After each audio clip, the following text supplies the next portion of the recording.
Hello and welcome back to Fire Emblem Engage. We are on the final chapter. I am not going to do that final skirmish because it doesn't matter really and I don't care. So, yeah, we've got a two-part chapter here effectively because we have to defeat this form of Sombron and then we have to beat the big form. And it's almost like playing two different maps. The only real difference, aside from just not getting access to battle preps, is that you, like, the tonics carry over, but, like, speed taker stacks don't carry over. You get full healed, you get all your engages reset, and blah, blah, blah. So, yeah. I'm actually deploying Saphir for the first time in this entire run because I want Aleer to be able to use Engage Plus, and I want to be able to use the Goddess Dance as well. Although, funny thing, I'm pretty sure, actually, that I don't need Engage Plus for the second stage of this, so I probably didn't actually need to do this. But, you know, whatever. It does, I guess, now that I'm saying that, make me wonder whether it's possible that there's actually like a one-turn clear for this, but I don't, at least with my team, I don't think quite that's quite the case, but I could kind of see it with like a little bit better setup. But in any case, you'll see what I mean. But yeah, so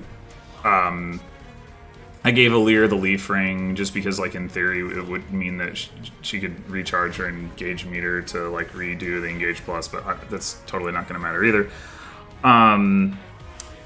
So, yeah, and the reason I wanted it to be Saphir in particular, or, like, a backup unit at all, is because that they give the Strength Rally / or Instruct, I guess, / like, Goddess Dance Instruct, whatever you want to call it.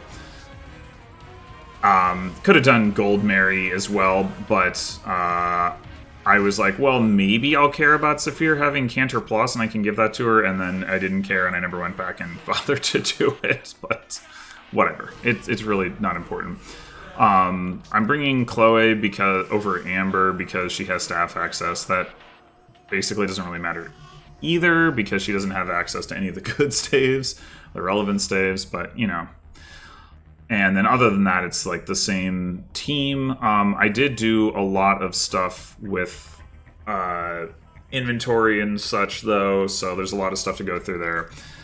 First of all, I max forged a silver blade and then put the Ike engraving on it. So this is, like, just to use the big, you know, Fell Dragon effective damage with the Engage Plus thing. Like, probably pretty obvious, but you'll see what I mean if it's not obvious. And then like, I shuffled around a bunch of the engravings as well. So, like, this silver bow had the Ike engraving on it, but the reason I had never moved that off was because I never really needed to, like, have Etier be able to double with the silver bow as opposed to just the steel bow that she'd had. But for this chapter, it's useful, so doing that. And then as a result, Fagato now has the steel bow, which has this engraving. That doesn't really matter too much either, but, you know, whatever. And, like, the Marth engraving was on the steel bow, and now it's on Pandreo's Bolganone for just, like, a little bit of extra damage over the Aleer engraving that he'd had before. Kagetsu stuff is actually not any different. I also, the reason the inventories look more empty is because I also sold a lot of stuff to get money to buy silver ingots. I did, and I also forged Pandreo's Bolganone to +5. I did want to forge the Cinqueta, but I didn't have enough money to get it to be better than the Silver Dagger. I mean, I think it doesn't really matter anyway. It would have been nice, but I don't think it actually, like, really affects anything, or would have been able to affect anything. Like, at most, it would have been a couple more points of damage, so not a big deal. I moved Ivy and Hortensia stuff around a little bit. Like, I had the the Roy engraving on Hortensia's Elf Thunder, took it off, put it on Ivy's Nova. This is totally not relevant, but I thought, maybe because she's doubling like that with it, so to speak, that will do something. It didn't, but it's fine. The Thoron is, like, I was just like, why am I carrying a Bolganone and a Thoron? Just give her the Thoron and put the accuracy engraving on that. It's good enough. And then, yeah, similarly got rid of Hortensia's, like, Elfire or whatever she had. And, like, a bunch of other weapons. I think that's it for the engraving stuff. But then... So I also did some skill inheritance because I was like, well, I've got some SP that I can use. So I gave where is he? Fagato Momentum, because he had about 1,000 SP. I guess he had close to 1,300, but it's like, that's a damage booster. I wanted to give it to Kagetsu, swap out reposition, but he wasn't quite there. It doesn't really turn out to matter, but it would have been nice. Let's see. I gave Veil Gentility. Like, I could have given it to her for last chapter, I think I mentioned, or maybe it was the chapter before. There's a chapter before where it could have been useful. This doesn't really end up mattering either. I mean, it could matter if I want her to kill certain enemies, but she doesn't actually need to kill those enemies, so it's like, whatever. I gave Mauvir Momentum just because I was like, I don't know, whatever. You already have reposition from Ike, so have a skill. And then, I did put Cantor on Saphira. The Cantor by itself does actually matter for weird reasons. This chapter is really weird. I'll get into that later. And then tonics. I actually gave Alir a strength tonic here because of the whatchamacallit thing. Just like go ahead and boost her damage for that.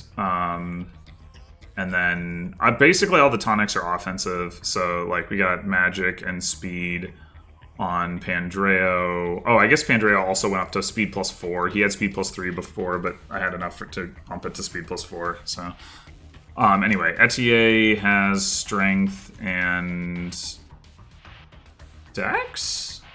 I don't remember doing that. Okay. And speed. Fagato has strength, magic, and dex? I don't remember doing that either. What? And speed. Yeah, I don't remember getting dexterity tonics at all here. That's interesting. Wonder why I did that. Yeah, Kagetsu has strength and speed. Marin has strength and speed. Ivy actually has magic. Let's see. Lyndon has strength, and I even actually did give him speed.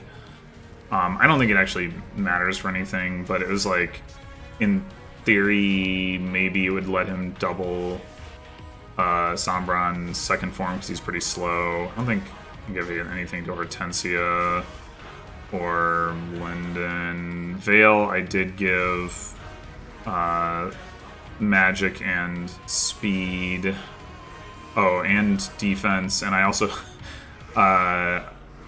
gave her 2 Seraph robes, which is really not necessary, but it's like, well, if she needs to survive a particular attack against a particular enemy, she can do it. Except that she can also just stay at 2 range, and then she would have been able to survive with less of that. But whatever, it's fine. I also gave Fagato a speed wing. That one actually does matter. I had 3 of those. He got 1. Where did the other ones go? I gave 1 to Marin. That one could matter in theory, but I don't think it actually does. Like, there's a way for it to matter, but I don't think I'm actually going to use it. And then, what did I give the other one to? Was it just for Kagetsu? Maybe it... No? No, he already had that much. Oh, it was Etier. Yeah. Was it? I thought it was Etier.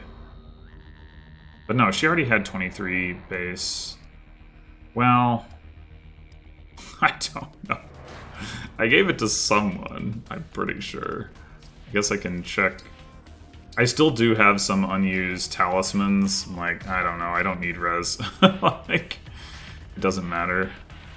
Like, I didn't give it to Pandreo, because Pandreo was already capped. I was thinking about giving it to Etier, but then I didn't. I know Kagetsu was already at 36. So Fagato Marin. Maybe I only had 2 speed wings left. Maybe I gave out one of them last chapter. I really don't remember. I also gave Ivy a goddess icon, I think, because oh no, you know what? No, I gave it to Pandreo because he's like the only person who's doing any real enemy phasing this chapter. I was thinking about giving it to Ivy, and I was like, but why? Yeah, okay. I think that's all the stuff. I don't know. Yeah, it's probably all the stuff. Okay, so the real thing that I want to talk about before I get started is how weird the transition from Stage 1 to Stage 2 of this fight is. So, I'm not going to try to explain it in super fine detail because I don't think I possibly could, but if you, like, if you're interested in more information about it, like, leave a comment and I can try to direct you to some stuff that will tell you. But basically, the short version is that, so the starting positions are like this, and then they're pretty similar for the second phase. Although this, like, this spot here gets swapped to here, and this spot gets swapped to here. So yeah, that's still symmetrical. But then the way that your units get positioned is basically based on where they are at the end of this fight. So, and essentially it goes from the top left to the bottom right, and then it, like, to place them into this formation, and then it does like a, oh, and Alir also, oh, I guess it's the, no, I'm wrong about how that, because, yeah, this spot is actually here, so it's like here, here, here, here, It's actually quite different now that I'm looking at it more carefully. But in any case, there's like, it's a similar looking formation, not identical, but it takes like your bottom left unit, it puts them in the top left, and then your second most bottom left unit and puts them in the top right, and then your third most and puts them like over here, and then over here, and then over here, and then here, and here, and here, and here, and here, and here. It's like super confusing. But basically what I'm going to try to do is, like, get the positioning right so that all works for the next fight. Because this fight is, like, actually quite easy. So with that being said, let's begin. And sit through, like, way too much needing to skip stuff and not actually be allowed to play the game. Okay, there. Alright, so first thing we're going to do is we're going to have Etier come up, engage, and Astrostorm, both for the Dragon Draconic Hex effect, and just the damage.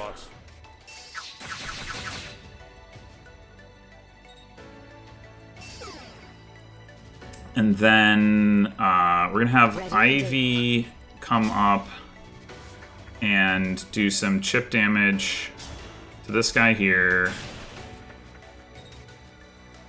And then canter to this spot. So the other thing I didn't mention is there's a box that's in this row, and this row, where if you're in that box, then it screws with the positioning, because basically it's like a whack scripting system where they actually, like, teleport your units into this box and then teleport them down here. It's like they use this region as like a staging zone or something.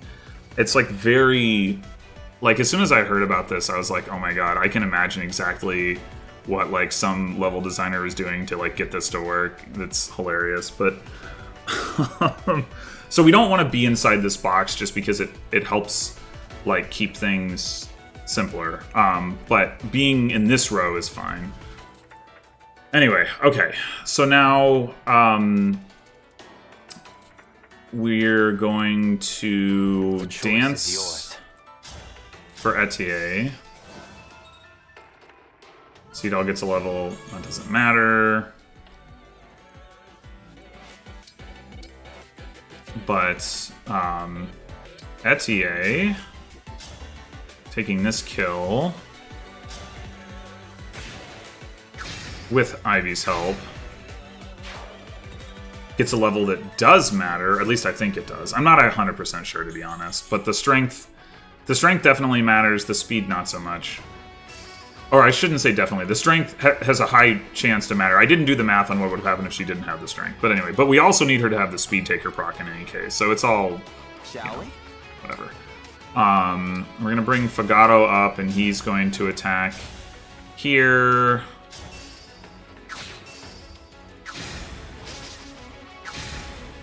Cool.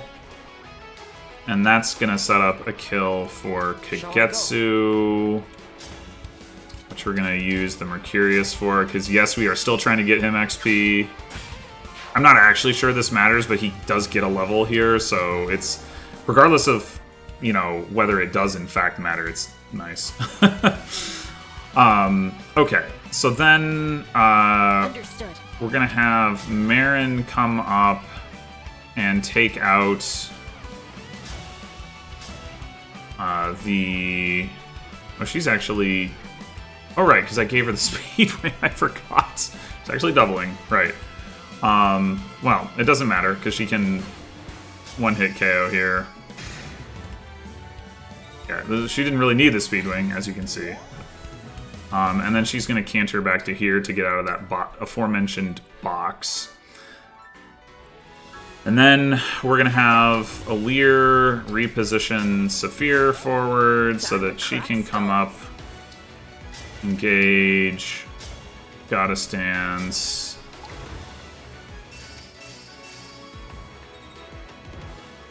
And then she's going to move forward, mostly like just because it helps with the whole like positioning thing. Because there are certain units we want to be towards the front, which means they need to right now to be towards the bottom. It's all very confusing, but and then Kagetsu is going to have exact damage to take out another health bar, thanks to the poison and the Draconic Hex with the Mercurius, which gets him a level, a very nice level. I'm not sure that it actually matters, but hey, it feels good to get level ups, right? Alright, and then... Let's see... Etier... actually, yeah, we're gonna have Fagato pick up this kill.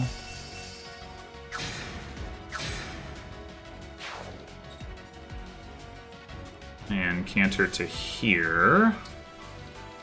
And then Etier is going to come up and pick up this kill. And this is just for the speed taker stack, and so that we can have a unit that can kill Sombron from 2 range. Because if we kill him from here, then that is inside the aforementioned box. So yeah, we dance... And then we come back to here. Alright, so... Now, before we get the kill, we need to look at what's going on with these units. So, right now, once Etier is going to move here, this isn't going to mean anything without the visual aid, but basically, we're going to have Marin in position 13, Fagato in 12, Seedall in 11, Ivy... Alright, sorry, Etier in 10, Ivy in 9, Saphir in 8, and right now it would be Kagetsu in 7, but we're actually going to rescue him because we want him in position 2. So let's see. And we want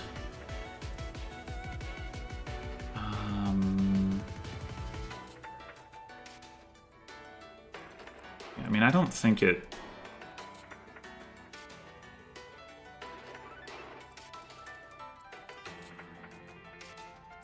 super matters,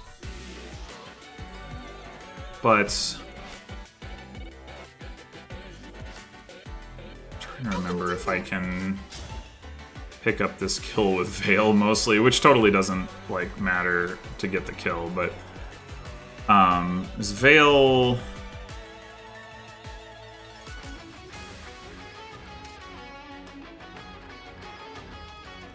wants to be in like, I don't know, either 4 or 5, 6, 7.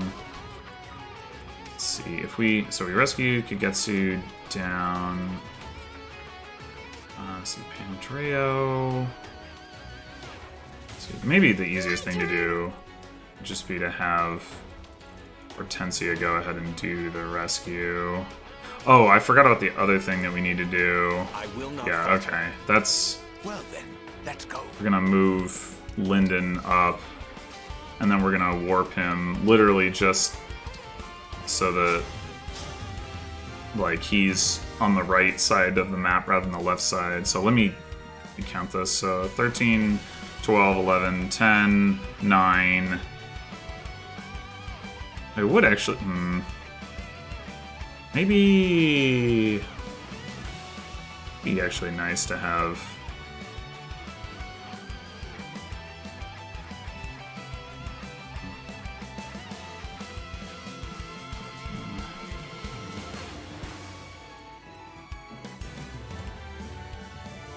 Thirteen, 12, 11, 10, 9,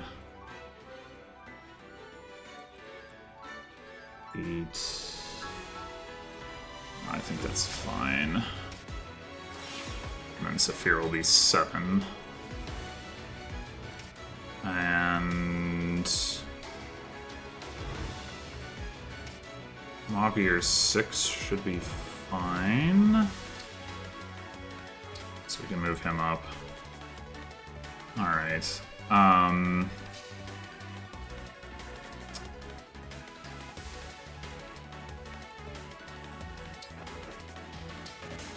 Need to not engage for this rescue because we don't want to pull Saphir down.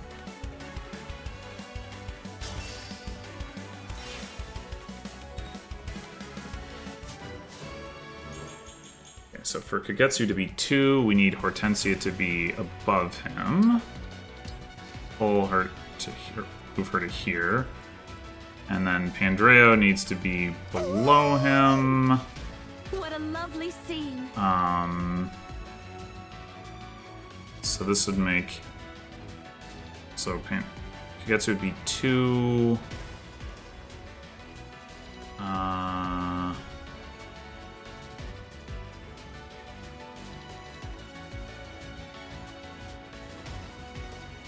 I think Hortensia 3 is pretty good. So we want Chloe to the right of that.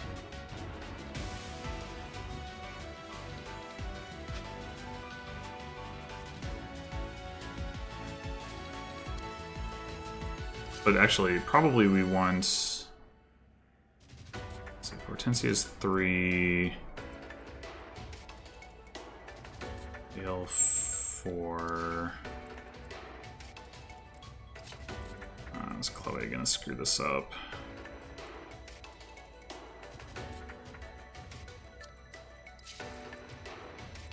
Right, Pandreo 1, Kagetsu 2. Hortensia 3. I mean, actually, Hortensia 4 would be better now that I think about it. Maybe I'll actually rescue from further away so that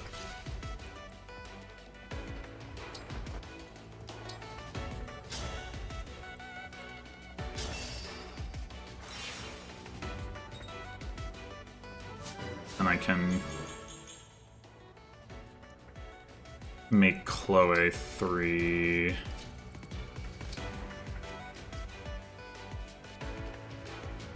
Tensia 4. Oh, but I don't want...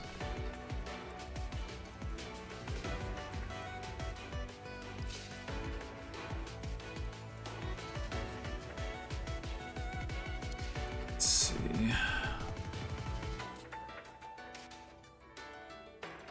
Yeah, I don't want Veil to be 5. Sorry, I know I should like know what this is supposed to be, but I have to kind of reconstruct it in my head every time. It's so annoying. Alright, so if Dreo 1,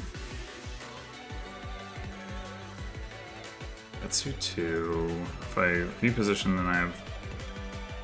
Wait, what if... Oh, wait, Mauvir's here. Okay.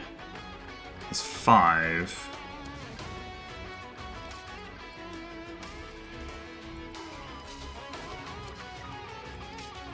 And then Veil would be 6. 1, 2, 3, 4, 5, 6. Ah, that's still not good. I would rather have... Well, I wouldn't want Spear to be... Oh wait, you know what? No, it's totally fine. She has Warp Ragnarok. What am I thinking? Okay, this totally works. Yeah, we can just have her come up and blast this guy. Yeah, no, this is totally fine. And then, yeah, so Chloe repositions Hortensia so that she's 3 and Hortensia's 4. Pandreo can just hang out. Incidentally, Pandreo's next level up is completely blank, so we definitely don't care about getting XP on him. Okay, and finally, Etier. Alright, let's see if I screwed this up.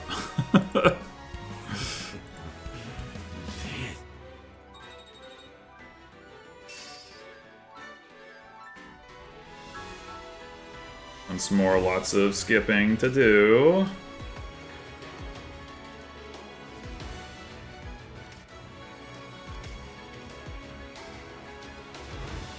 Lots of skipping. Okay, here we go. Alright, so... This looks pretty good. This looks pretty good. Alright. Yes. Yes. Okay, cool. So, where do we begin?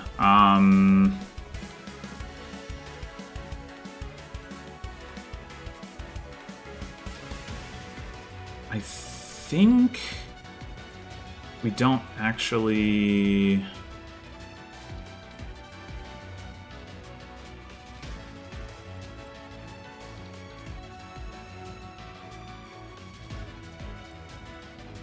Oh yeah, okay, that's what we do. So we can have Etier shoot this guy.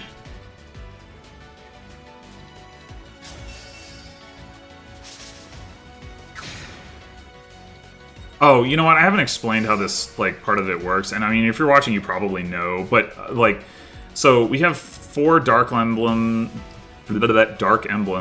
1, 2, 3, 4 on these sigils. And we have to take them out in order to eliminate Sombron's Fell Barrier. So, like, right now it's at 100%. And then as you take them out, it goes from, like, 100% damage reduction. And it also nullifies the like any effective damage. So it goes 100%, 85, 70. No wait, 100%, 85, 70, 50. Yeah, or well, I guess maybe a clearer way to say it would be with 1, it's at 50%, 2, 73, 85, 4, 100. So we want to take out all 4. In order to completely eliminate the barrier, because like 50% damage reduction is still a lot, and we don't get our effective damage. It is worth noting, though, that if you take out, like, all 4 of them and end the turn, then, like, 4 more will pop up. There's a maximum of 12, so you can eventually run them out, but we want to, like, not deal with that. You can do effective damage against them based on, like, which emblem they are. So, for example, this one is vulnerable to damage from Sigurd. This one is vulnerable to damage from Marth. This one from Celica, and this one from Leaf. We're mostly not going to be paying that any attention, though. Alright, so, we're going to dance for Etier. Canter back. We're going to bring Saphir over, engage, and instruct. I don't think... because I don't think we need that damage on anybody else. We'll see if I turn out to be wrong about that, but and then Alir's gonna come over here for support, and then Etier is gonna Astra Storm, and actually has enough damage to one-shot a health bar off of this guy, which is amazing. Like I said, maybe that strength level up actually mattered for this. I'm not sure, but I didn't do the math. But I'm sure glad she's able to do this. It's, like, really, really helpful. Okay, and then we are going to, let's see, Fagato is going to blow this guy up.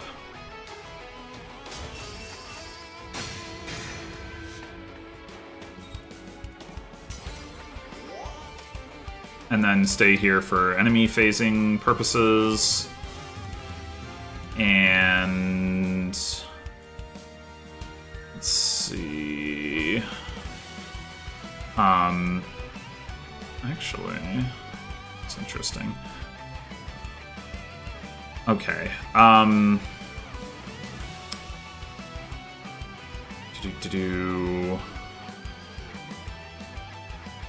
So we could use a reposition, but it's nice to stay out of Sombron's range, so we're actually just going to have Mauvir warp Pandreo up here. Actually, maybe reposition wouldn't be enough for how he actually wants to be set up anyway, but whatever. And then Pandreo is going to come up and engage and attack this guy. And that's just to lock down this whole group so that he doesn't have to deal with them on enemy phase. And then, you know, he's fully capable of enemy phasing health bar off of this guy. This is the guy we're going to leave alive for next turn to take off the second health bar. Okay, so then...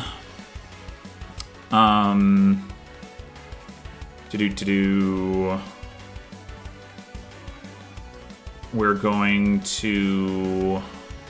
Let's see, how much... you doing if you work Ragnarok? 40? Okay. I mean, honestly, we might not actually need that, but because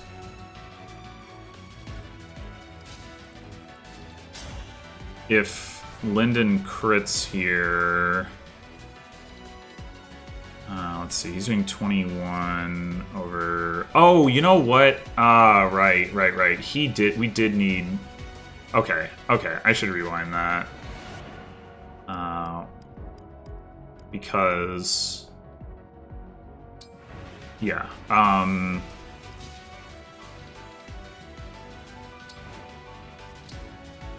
gonna warp Kagetsu up here.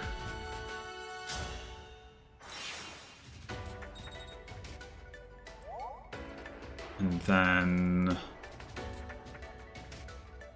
I guess we can come down here.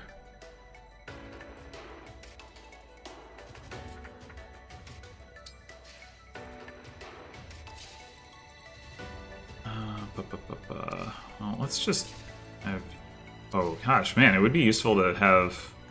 it would actually be useful for Forgato to have this too, just because he doesn't quite one round on enemy phase, though. I mean, there's ways of dealing with it, and it's not really a big deal, but I'm gonna come back to that. Do this.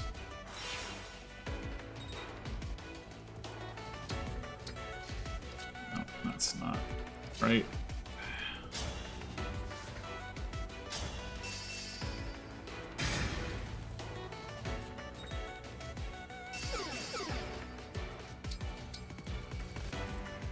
Alright, and I guess we can actually 1, 2, 3, 4, 5, 6, 7, 8, 9, 10. Yeah, that's what I thought. Okay. So I do want you just standing here. Oh, I guess there's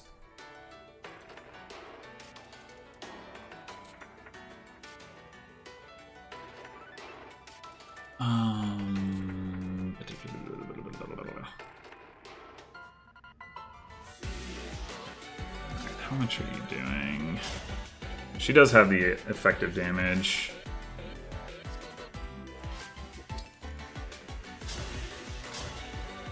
$44 with 7 times 2 on chain attacks potentially, and more with Linden's help. So yeah, I guess the point here being that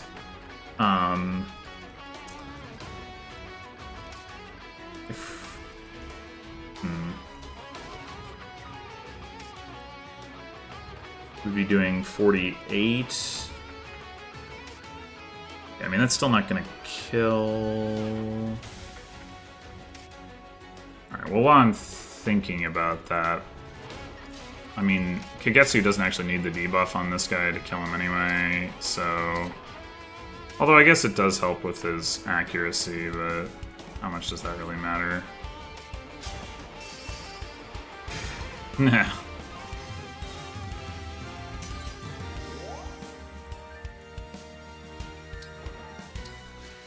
Okay, and if you can't tell, we're planning to rescue Kagetsu. I guess we can just go ahead and do that.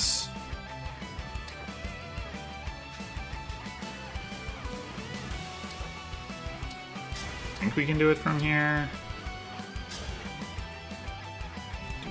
Yep.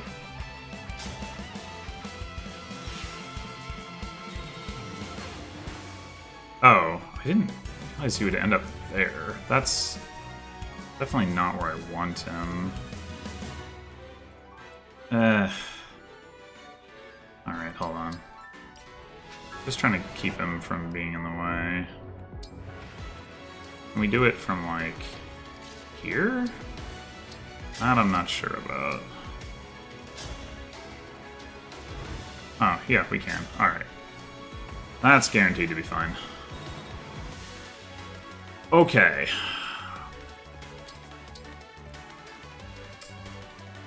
Where was I? So...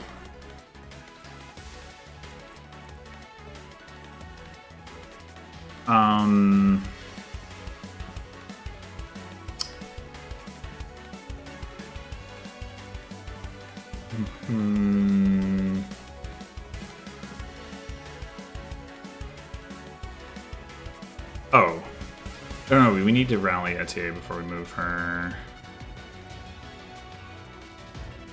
Yeah, maybe I should just move Marin first and have her finish this health bar. And yeah, because Linden, a crit from Linden is enough. Okay, okay. So before I do that, oh, does that mean, maybe that means we can have Veil just hit over here and then we've got enough damage. Yeah, we might just have XX actions this turn, in fact.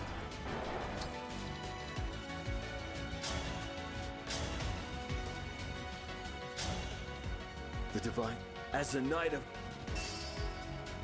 Oh, I didn't even... I should have switched off to what's it called, and then I would have had guaranteed damage there.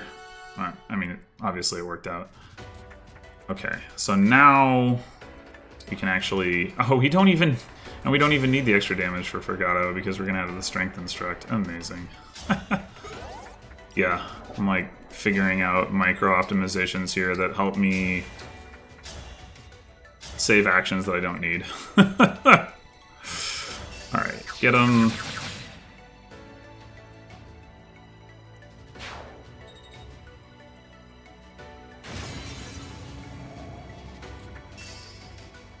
The real goal of this was to not have Chloe need to reposition Saphir across the rock, because I tried that before and then she just died. And I was like, I can probably find a way to save an action to reposition Chloe, but, well, this is better.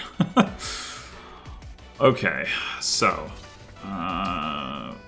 engage,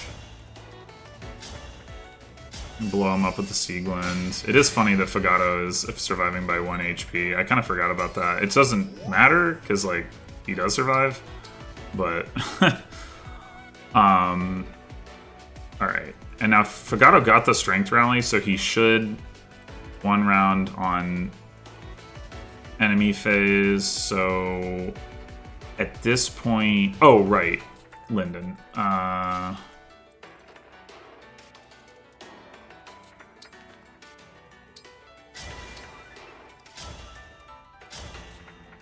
And yeah, that's a crit, or a kill if it's a crit. And it wasn't. Okay.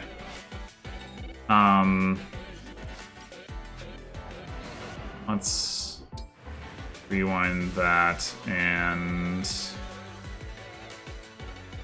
I mean, I guess the other thing we can do is we can go ahead and use Warp Ragnarok, even though we don't really need to, just to like ensure that we can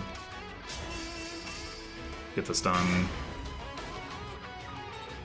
I just realized I probably should have put Veil there, because I'm thinking I'm going to want to reposition Linden next turn, although it really shouldn't matter. And it would be easier. How many charges do I have left? 6. That's fine. Good enough. The reliability for next turn should be... Oh no, wait. Not you.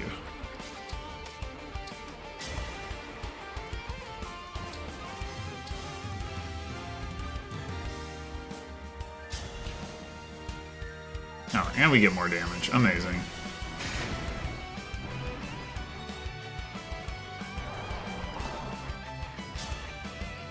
Alright, I don't suppose Binding Blade... not quite. He still needs... Well, he doesn't need the crit, I guess, but if he doesn't get the chain attack. Okay, he got the chain attack, he got the crit. It's all good. He's very dead.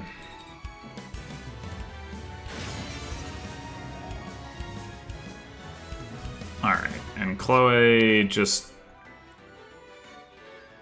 I guess we could...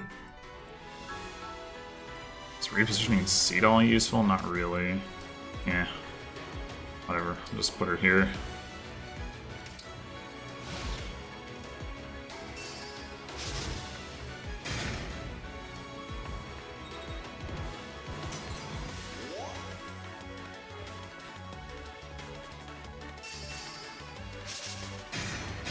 Got him.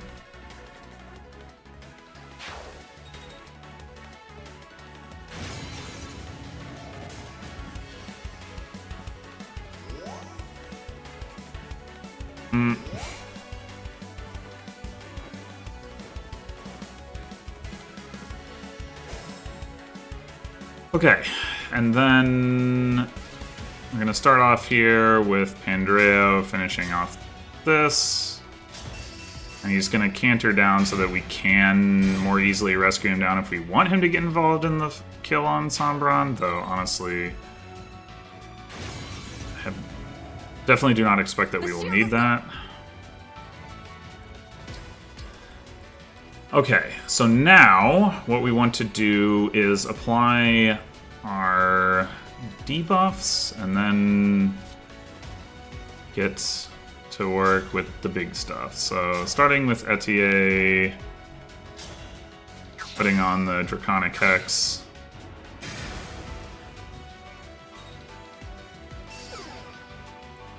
And then Marin putting on some poison.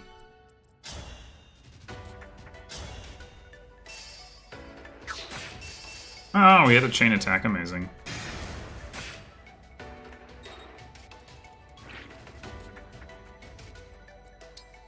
And let's see. What is efficient damage here? So you knock him down that far. How much do you do?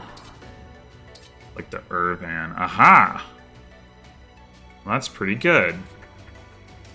Alright, let me make sure. Yeah, I have room for Fagato here. Oh, well, you can just come all the way up here.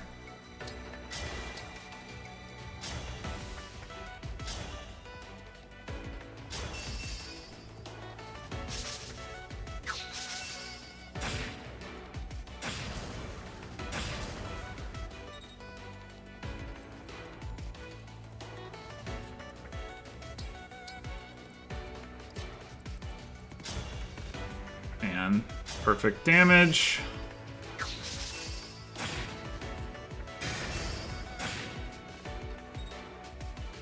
Sadly, Fagato does not get another level. Sadly, sadly. Alright. Now, we've got all our debuffs supplied. We've got... Oh, wait. Whoops. Where's... Okay. There you are. So, use the Silver Blade and do big damage. I'm actually curious. I haven't checked what happens. I assume you would just die if you did that. Oh, you wouldn't. Amazing. Okay. Well, nonetheless.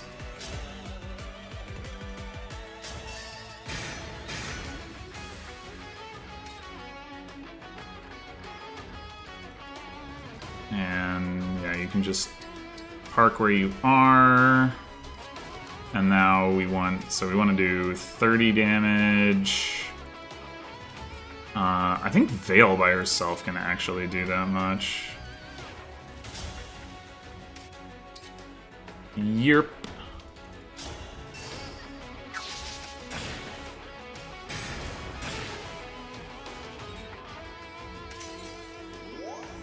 You can kind of start to see here that this is like total overkill, because actually, does it even matter if you use... Oh yeah, I guess it does matter that you actually have the Silver Blade. I guess you can have this equipped. Alright, Bond Blast. Meow. Pow!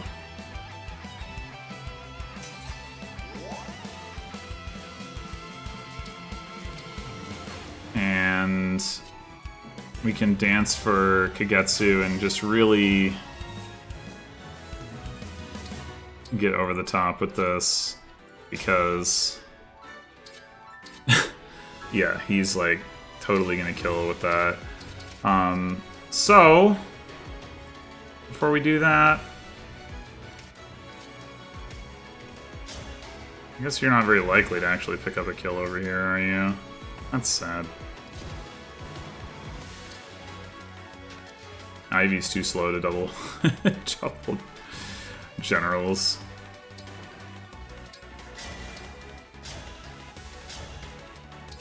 I mean, it could hit. Roar! Sad.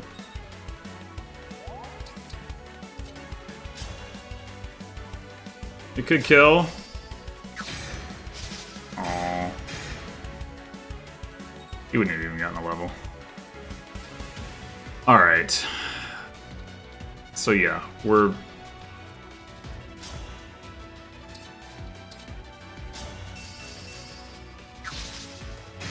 not actually even gonna use the Goddess Dance. Like I said, massive overkill. I do wonder, like, whether there would have been a way to one-turn it with using the Goddess Dance, but the thing is, do they show you the MVP here? I guess not. Hooray!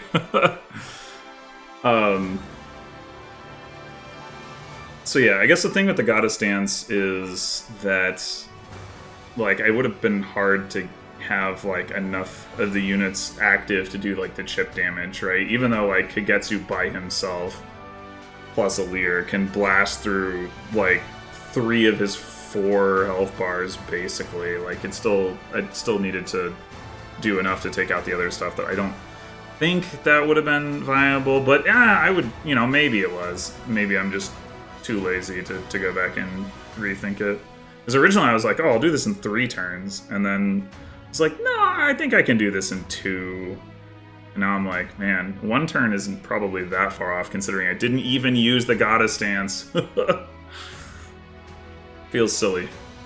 Alright, so now that we're on the credits roll here, I wanted to give my thoughts on the run. Last time I talked about my thoughts about, like, the game as a whole, but this time I want to talk about sort of what's changed in my perception of the game, and then just, like, my thoughts on, like, specific units and stuff that I used. So I guess the biggest thing for me is that overall the game was probably more fun the second time through, because I skipped a lot of the fluff and nonsense, and the fluff and nonsense is not fun, and actually playing the game is fun, so there you go. But there is some stuff that annoyed me a lot more this time because of the way that I was playing the game. Stuff like having to go back to the Somniel to do forging or skill inheritance really started to drive me crazy. The boss music, I know I've complained about this before, but oh my god, whoever decided that they're gonna have like 2 or 3 boss themes and they're all gonna be like really like tension inducing or whatever, right? They're not like fun or pleasant to listen to, they're just trying to make you feel tense, but then like they just like go and go and go, and it's just like, oh my god, please stop. Like, I wouldn't mind if it was like a cool song, but anyway. And there's just some other quality of life stuff. Like, I'm at the point where I'm like, can I turn off the map animations too? Please. And especially for player phase, you can mash A to skip through them, but no, sorry, not A. Plus, you can hit the plus button. Or start, essentially. But if you do that on enemy phase, it just skips the entirety of enemy phase, so you can't, like, skip through them. And I don't mind it when I'm, like, recording, having the map animations, but when I'm, like, testing something and I'm running through something a bunch of times in a row, potentially it starts to really get my nerves. Let's see, what else? I still think bond fragments and ingots suck as mechanics, and SP, all of the secondary currencies. I would want to rework all of that stuff. And in fact, I think for future runs, I'm going to lift the well restriction, because even though I don't maybe I'll try to do it to where like I don't get any extra money out of it or something, but like the SP books in particular, I'm just like, can I just like have the SP and put the skills on people? Like, I never got to Cantor Plus on Seedall this time. Like, that's just annoying. Like, it's not like I wasn't using him. I had, a ring on him. Like, what else am I supposed to do, right? It's just annoying. Like, not being able to get immediately to stuff is like fine, but you should be able to get to stuff eventually. So yeah, I'll probably use the well.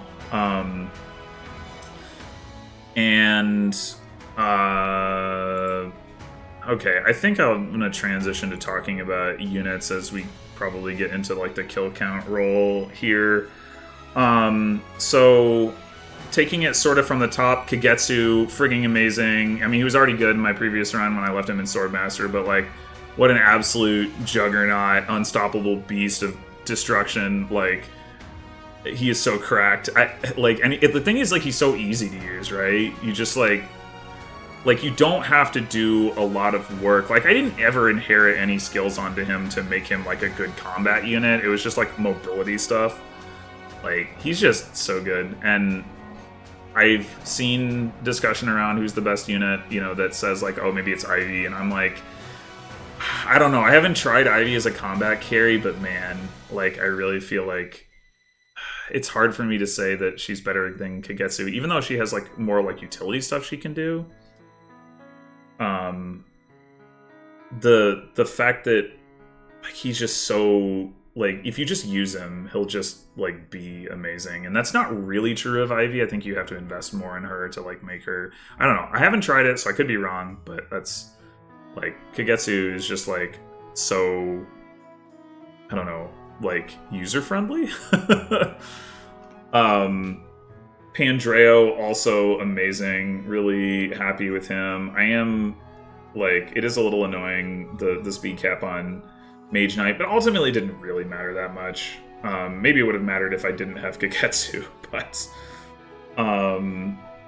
yeah, another like really easy to use, just like good out of the box and like stays good and doesn't like really require that you do much with him unit. I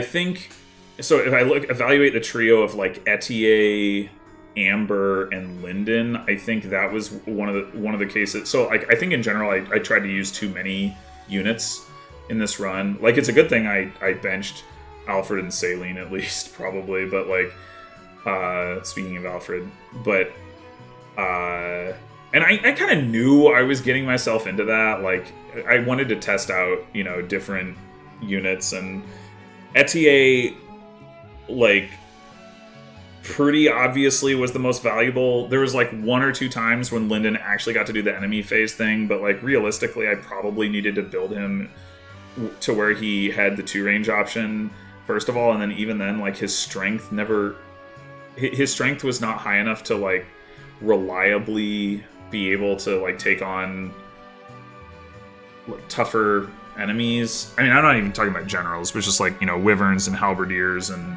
paladins and whatnot. Like he ended up like at some points being short of damage. So like I think that was like I said, like a pick one type of deal where like and the one I effectively picked was Etier, and like Amber kind of got screwed because of that. I mean, he did some work. Like, don't get me wrong. Like, he was not useless. Oh, it's hilarious that Chloe got more kills than Alir.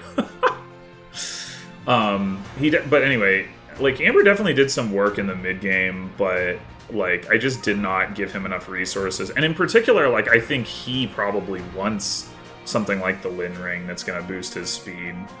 Either that or he wants to go with like the crit build or something, right? To like make him like be able to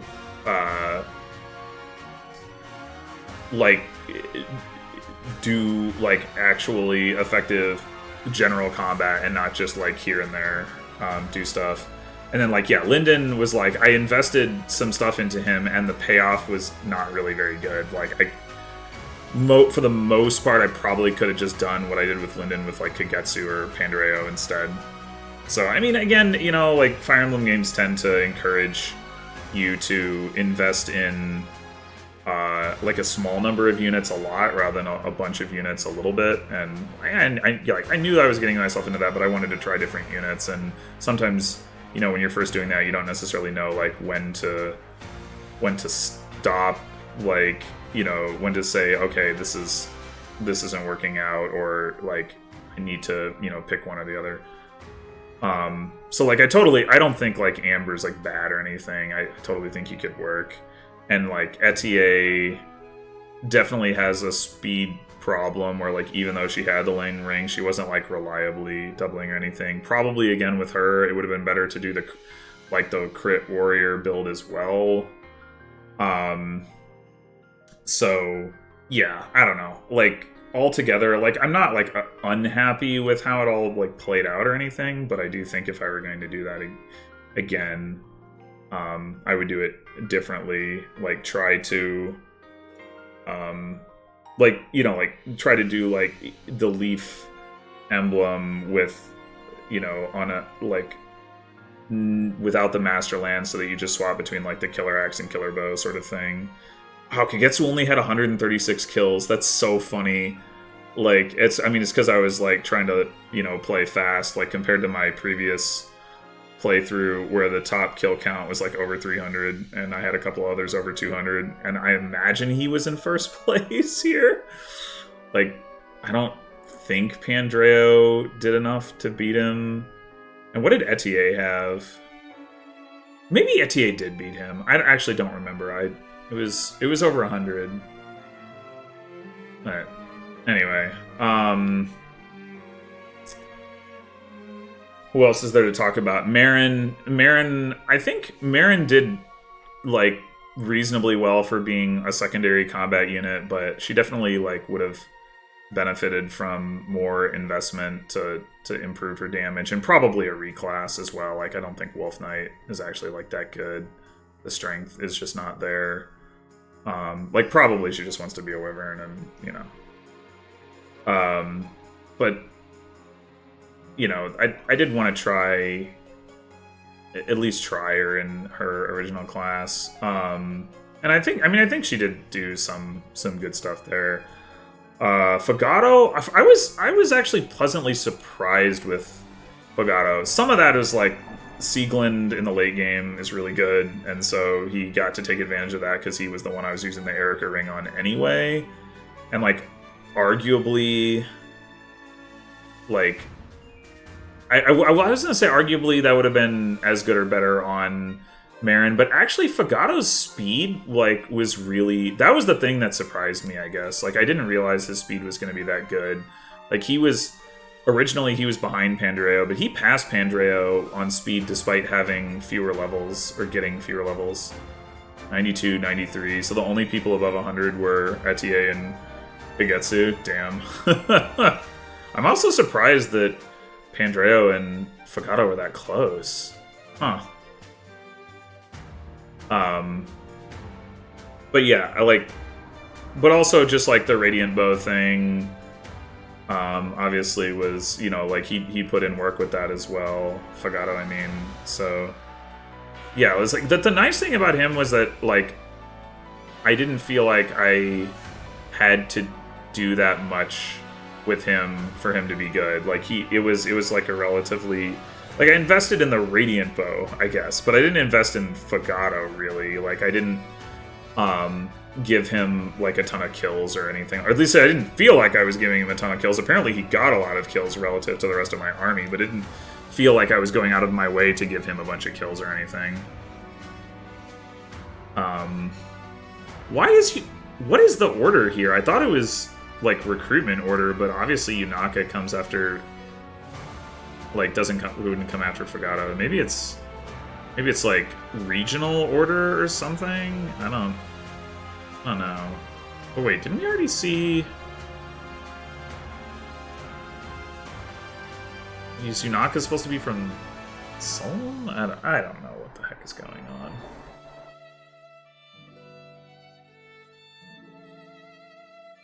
on. But yeah, I think. The Linden thing was fun, but I definitely think it's like, despite his personal skill, he's just like a worse version of other units. It's like, you would love to have that skill on a different unit, right? Like, if you're evaluating in a vacuum, like, how good different personal skills are, Linden's is really freaking good. Vale, I definitely did not need to do the Mage Knight thing. I was like, sure, why not? But like, it was definitely like superfluous to actually do that. Yeah, Mauvir, I was pleasantly surprised with how useful he was, even not just doing staff stuff. I think reclassing him still would probably have been a good idea, but I never really felt like I had a specific need or use case for it.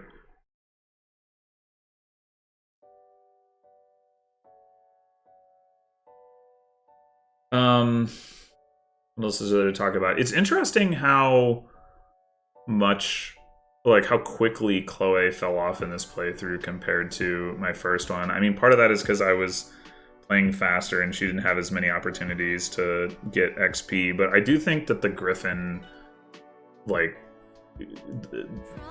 putting her in Griffin definitely feels like it contributed to that. Vocals. Can I just skip that? Okay. to try to talk over the vocals.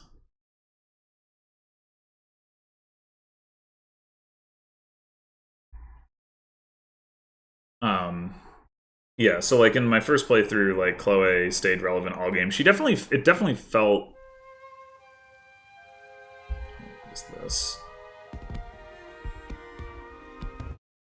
It definitely felt like she was. Okay, we can just stay here.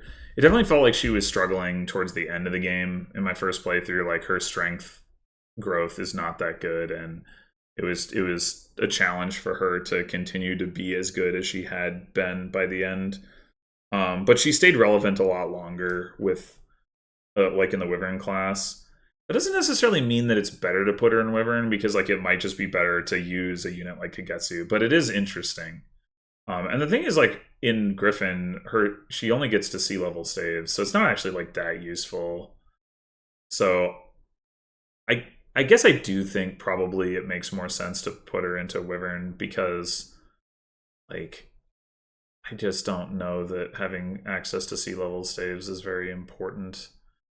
I think that part of the idea is like, oh, she has a decent magic stat and you can use the Levin sword, but I don't buy that that's actually good if you're playing quickly. I don't think her damage is going to scale quickly enough. Like, and then you're going to get like Pandreo or whatever, and it's like, why use Chloe? Like, he's going to like just be so much better in that role. So I think if I have to make that choice again, I'll probably just stick with Wyvern. Am I forgetting anything? I mean, like, Seedall, that doesn't really need discussion. Alir as a support bot, I think, worked really well. And I think it seems pretty clear that I could have even stuck with Alir in that support role in the last chapter. Like, obviously, I didn't end up using the Goddess Dance in the last battle. So one way of looking at that is like, I could have just left Byleth on Alir and she could have just done Engage Plus, whatever, not use the Goddess Dance. Or I could have just not bothered with the bonus damage stuff because I didn't really need it, and I could do enough damage as it was and just had her do the Goddess Dance. Like, either one of those would have worked. Now, maybe for a one-turn clear, maybe you do need to split those apart. But whatever. If one turn clear is doable, which I assume it is, even if my team wasn't set up for it. But yeah, like I think that worked really well. Like, it is unfortunate not to take advantage of the combination of the magic boost and Thyrsus, but like the Goddess Dance is just like so valuable. And I know that like there's an argument for, okay, you want to do like, you could do a bigger speed rally if you have like a covert unit or something, or like slightly bigger strength if you have a backup unit. But I don't know, the +3 usually got the job done, and having the combination of like +3 speed and magic and strength, it just seemed really, really good to me. And then the other thing is that, like, if you don't put Byleth on Alir, like, what do you do with Alir if they're not like serving as a combat unit, which I don't think they're very good at. Like, in my first playthrough, Alir did fine with combat, basically, I think because of the Tiki skill that like boosts growth rates. So like they actually had like pretty good stats, but here it's like, nah. And wasn't like Alir didn't get a lot of XP because like the Goddess Dance gives boatloads of XP. Alir had almost gotten to cap by the end without like getting like any kills. So there's definitely other utility things you could do with Alir, either in Dragon or not in Dragon. I just feel like they're all not actually as good or relevant as like they might seem at first glance. So for example, like the Dragon Vein stuff, like I liked having the magic boost on Pandreo, and I didn't use that many Dragon Veins. I did use like the Water Vein from time to time, but a lot of that was useful because it was on Pandreo. It's like, oh, I can control like the exact positioning to where like he enemy phases like this set of enemies but not this other enemy or two or whatever, like, and it would have been hard to replicate that with having Alir do it, and then like because like Alir would have had to try to keep up with Pandreo, who might be off doing his own thing. And like I know like Fire Dragon Vein people hype that up, but for the most part, like it's like I used it like I used it the like Blazing Sword or whatever with Linden like once to replicate that, and other than that, it's like I don't really care. Same with like the Fog, which I used like all the time in my first playthrough, but this time I'm like, yeah, I don't need that. Trying to think what else is like, like, or like 90% or even change into some kind of key edit class and have 100% chain guard proc rate, or not chain guard, dual guard or whatever it's called in this game. It's dual guard and awakening. I don't know what it's called in this game. Bondage shield, that's what it's called. Yeah, like again, I feel like the last time I used that was like chapter 15 or something.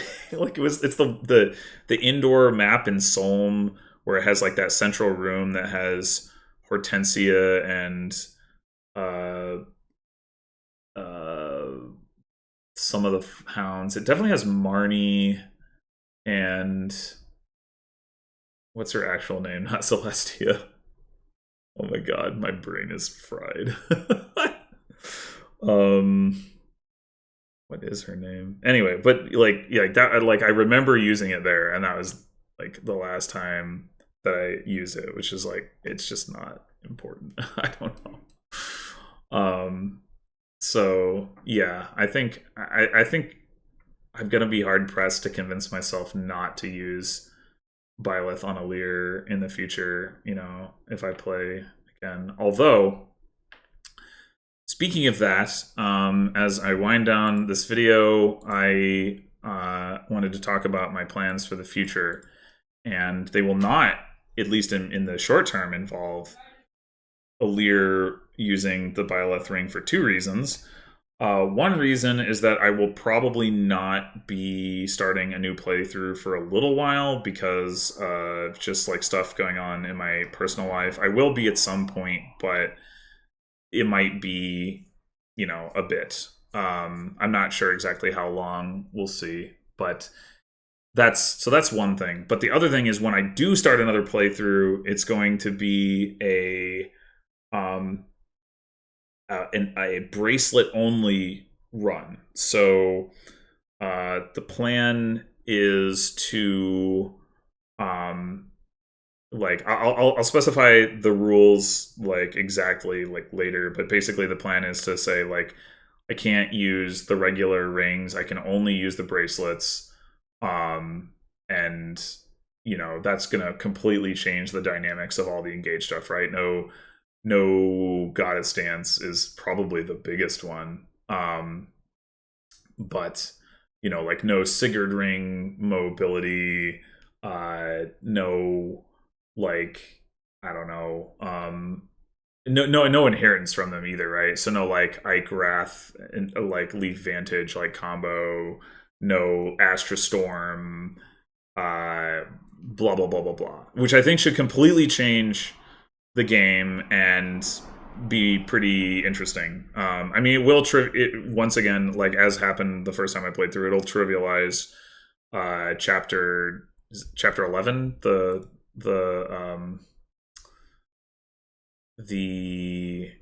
retreat chapter, but other than that, I think it should be interesting. I mean, I guess it kind of trivializes chapter 22 as well. I'm not actually sure how that one works. If you like, I assume you're allowed to equip the bracelets there. I don't actually remember, but I assume I must have done. But what it will also do is make it way harder to like one turn maps, because I won't have the same mobility tools, right? Like no, I said the goddess dance was the most important, but no Micaiah like multi-warp, multi-rescue type stuff either. So that's definitely a big deal. So yeah, hopefully that'll be interesting. But part of the reason I'm mentioning that now is because I am open to using like, new different whatever units. So if you have any thoughts on what I should do for that run, let me know in the comments. I don't have any specific plans for who I'm going to use or what I'm going to do with them right now. I'm just like, it's going to be bracelets. That's all that I know. So, let me know what you think about that. And otherwise, let me know what you thought about this run. And other than that, thanks for watching. And I will be back in, I don't know, something on the order of weeks to months. Until then.